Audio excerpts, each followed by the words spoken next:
changement climatique, soit il fait trop chaud. Évidemment, s'il fait chaud, les températures élevées, si je prends les routes, va avoir une influence donc, sur la qualité donc, des matériaux qui sont mis en œuvre. Mais surtout, dans beaucoup de pays, il pleut encore plus. Donc s'il pleut beaucoup plus, donc c'est les bureaux d'études qui sont interpellés quant au dimensionnement donc, des ouvrages de drainage. Donc là où il fallait des caniveaux petits, il faut faire des caniveaux un peu plus grands. Il faut regarder les bassins versants le plus long des eaux. Évidemment, c'est après avoir fini de faire les études. Si on leur dit mettez un caniveau de telle taille, ils mettent ces caniveaux-là.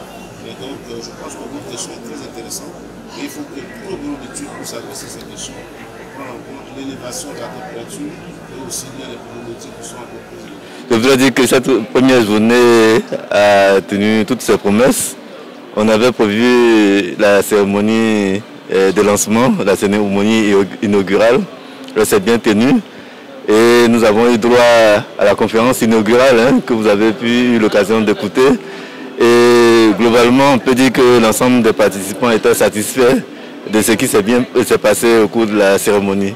On a planté le décor avec la conférence inaugurale. On a planté aussi le décor avec le panel numéro 1 sur les défis et opportunités du secteur du BTP, avec le premier volet sur les opportunités et le second volet sur les défis et opportunités dans leur ensemble. Et bon, je pense que ça nous a permis de voir quand même que toutes les entreprises ont les mêmes difficultés, qu'elles soient grandes ou petites. Bon, on a pu capter les besoins en formation, les besoins en financement.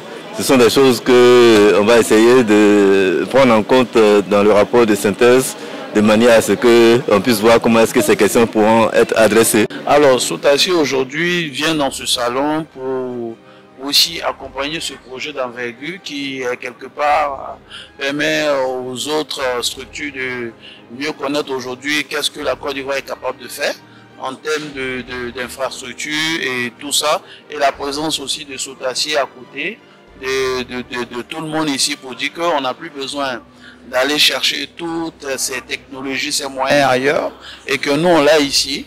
Donc accompagner le salon, être présent également. Nous attendons du monde, que tout le monde vienne aujourd'hui voir qu'est-ce que le GIBTP, qui est épaulé par Sotaci, pourrait apporter en termes de connaissances, de métiers, d'expérience, à tout ce qui est aujourd'hui mis en place d'infrastructures. Voilà, un peu. Je suis Sahel Abessi, le directeur commercial et marketing BTP de Sam Motors. Donc, nous, on fait partie du groupe donc, du holding, No Money Holding. On est présent au salon aujourd'hui avec force, avec 4 sociétés du groupe, à savoir C2SR, SADEP, Sam Motors et 100% Béton. Donc, le salon, c'est une occasion pour les agents économiques de venir à notre stand et découvrir donc un peu notre gamme qu'on propose pour les professionnels de BTP, mais aussi du secteur minier et ceux qui font la transformation de matière, à savoir les carrières.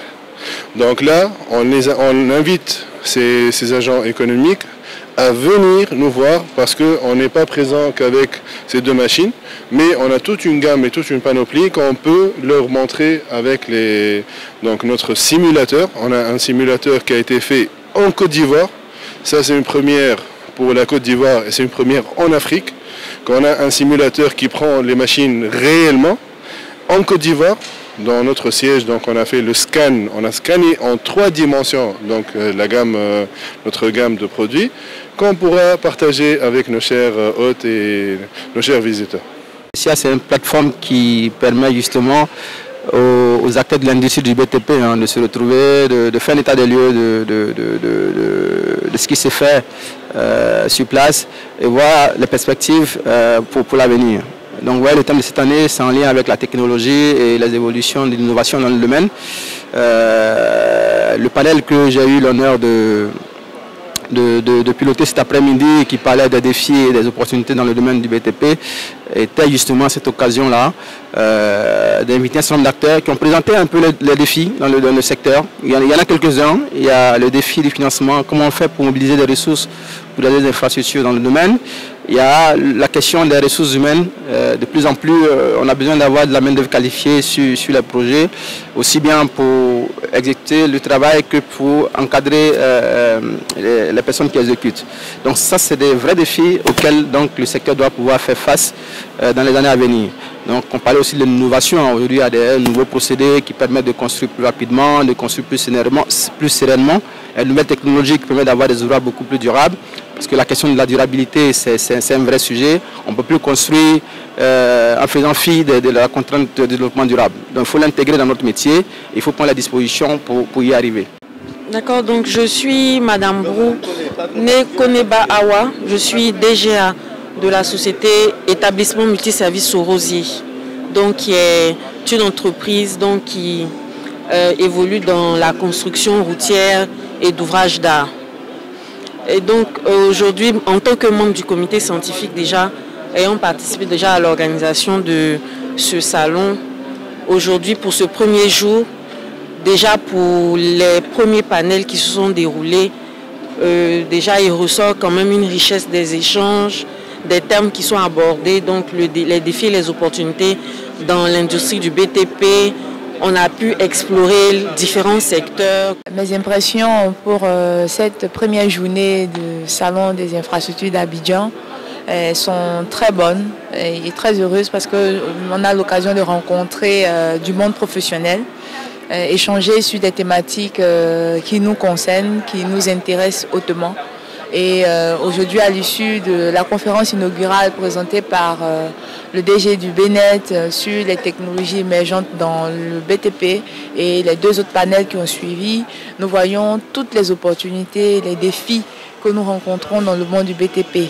Et notamment, en lien avec ma formation ou ma fonction, la question de la compétence dans le domaine du secteur du bâtiment des travaux publics qui a été évoquée et qui demande à ce que chaque acteur déjà de manière individuelle puisse mener des actions pour renforcer les capacités, mais aussi des actions collégiales pour une action pertinente et globale afin que nous ayons des compétences adéquates afin de soutenir le développement du BTP et de la Côte d'Ivoire de manière générale.